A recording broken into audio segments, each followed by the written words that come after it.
So you said I'm from the Netherlands, so English is not my first language. And after Graham, I feel very hampered. But nevertheless, thank you for having me.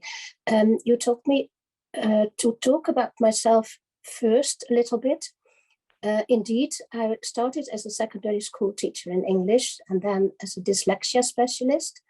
And for 17 years, I worked as a SEN teacher at a European school. And there was not a psychologist. So I chose my own battery of tests to see what are the problems from children from so many different countries. And then I had a serious car accident, near fatal death. And afterwards, I heard myself say that I was interested in giftedness. And they said, go ahead and find what you can do in projects and policies here at school. And that was a very nice time. I did my studies at the University of Nijmegen and I became a teacher trainer. And now I'm a doctorate candidate of the awareness of the gifted. I'm not interested in their intelligence, but in their awareness. Now I'd like to tell you about Dąbrowski. I've got all these little things and details and facts for you. So it's not a story, it's something I mention.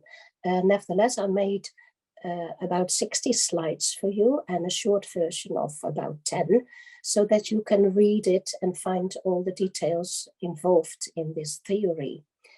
Dąbrowski was a Polish Christian psychiatrist.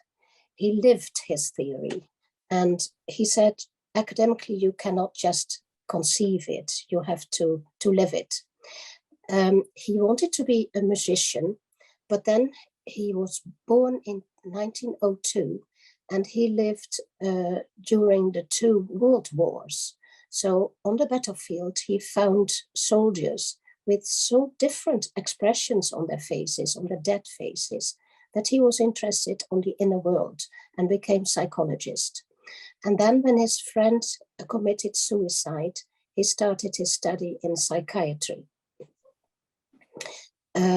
He's also a philosopher, also a neurologist, also an activist. When he had his clinic for children, he took in the soldiers that were hurt, and he was captured twice. He was imprisoned for 18 months. And he was a very hard worker. He wrote in Polish, English, French, and Spanish.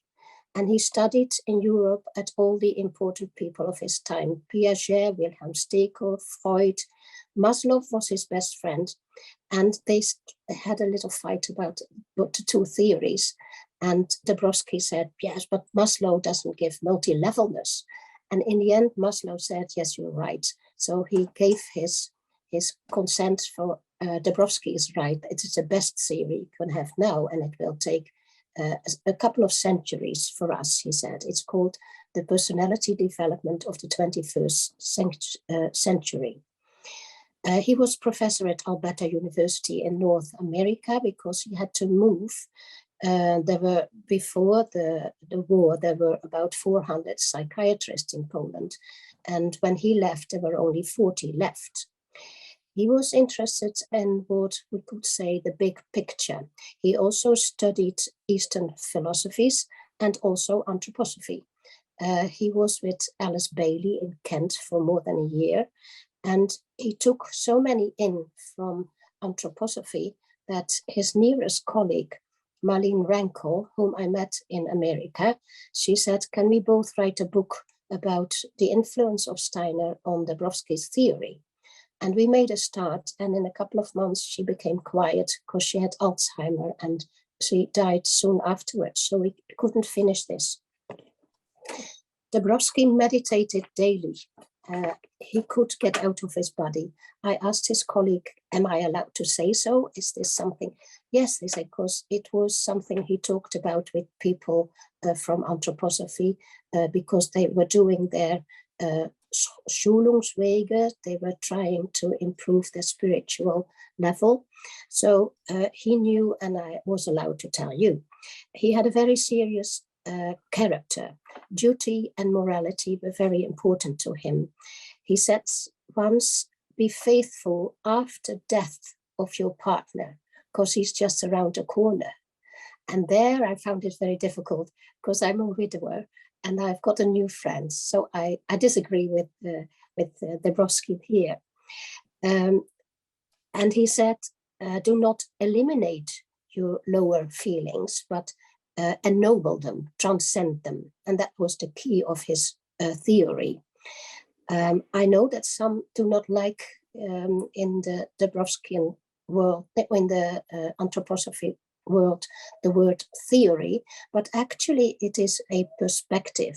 When we say that anthroposophy is metaphorically seen at the top of the mountain, then you can say that science, mainstream science, is at the foot of the mountain, and Dąbrowski is somewhere in between. It is a perspective, and the essence of it is human striving,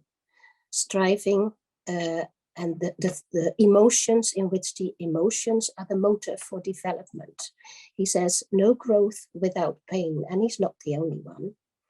The theory actually is the only personality development theory with a positive perspective.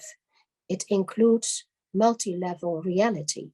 So having a disintegration is not something to be looked down at. It is actually appreciated as a possibility for personality growth.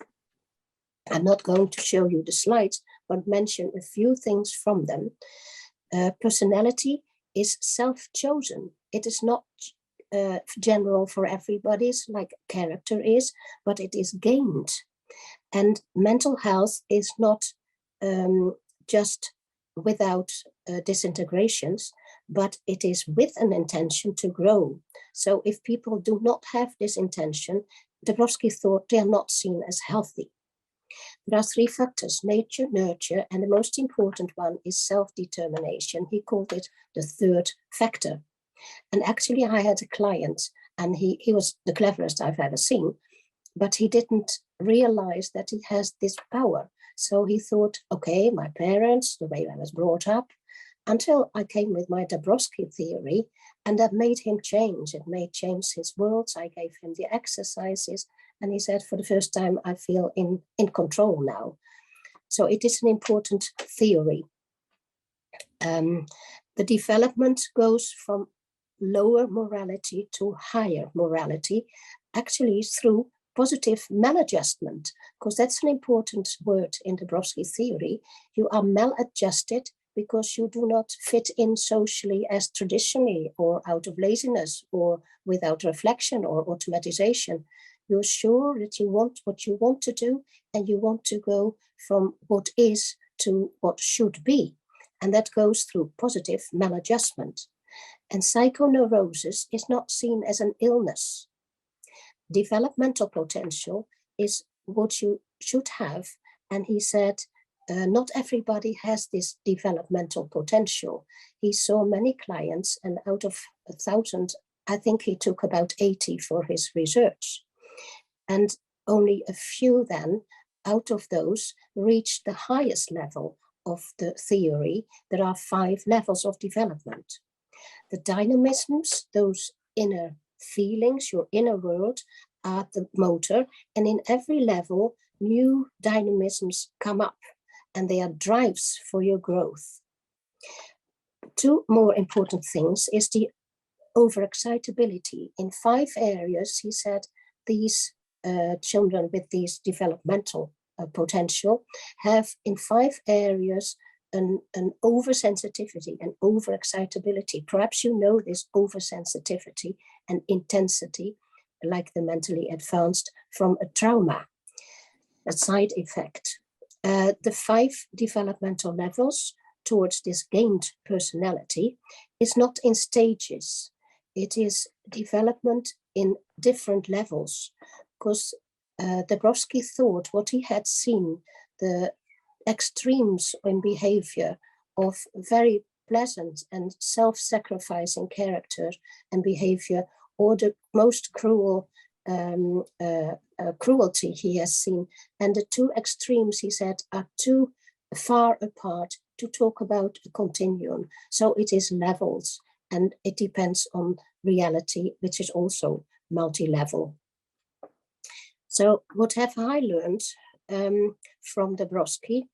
That crises are positive.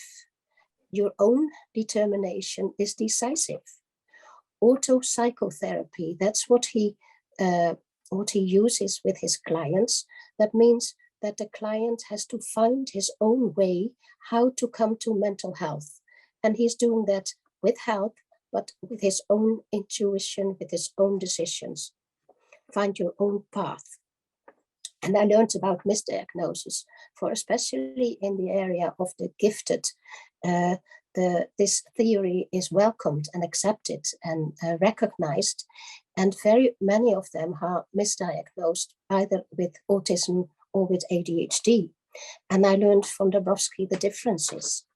Now, what is my story? I could say that I had 3 crises. When I was 6, I was in hospital with polio for 6 months in isolation. I didn't see my parents. Then I had a car accident at 46, and afterwards a burnout. So I had contusio cerebri with rest symptoms still have. And then I realized, oh, Steiner said, now whatever you do with my work, don't forget to read the Gospels. And then I thought, oh, I was nearly dead and I forgot to read the Gospels. So I started to read the 4 Gospels. And afterwards, I did meditation for 3 years. I used Rittelmeyer's meditation. And the first year, it was especially aha-erlebnis, so insights. And I did an hour in the morning and an hour in the evening for a full year with these letters from Rittelmeyer and on the John Gospel, and it was about the words, the I am words. And then the second year it was the Christ agony, and there the feeling started to change, and I had very special meetings, and which changed my life actually. And the last year that was about the miracles, the John's miracles in the Gospel, and then my work with the gifted started. And that was actually a second career. Some say it's the second life, Truus' second life. What was this typically Dąbrowskian coaching? It is that he became friends with his clients. There are videos where you can see that he's doing music, he's making music with them. He made them study. He said, tell about my theory that might change their attitude. And it sometimes does indeed. They did a diagnosis together. He used films and books, and he changed from psychotherapy to auto-psychotherapy, and that was his key in therapy.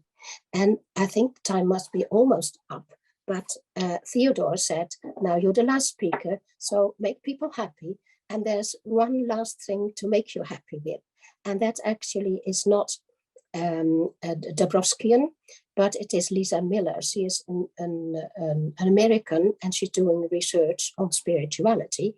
Her last book is The Awakened Brain last year, and she is spreading spiritually. She's asked in the army, she's asked in education to tell people about the importance of spirituality. And she found out, and that's the news for trauma, that from the 40 aspects of what spirituality might mean, there are 5 unchangeable factors that are universal. If you have a life with love, interconnectedness, and altruism, these things were associated with less risk of psychopathology.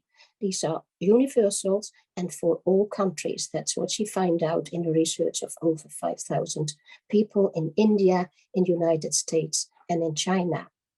That was my message. Thank you for listening. You can find everything on the website.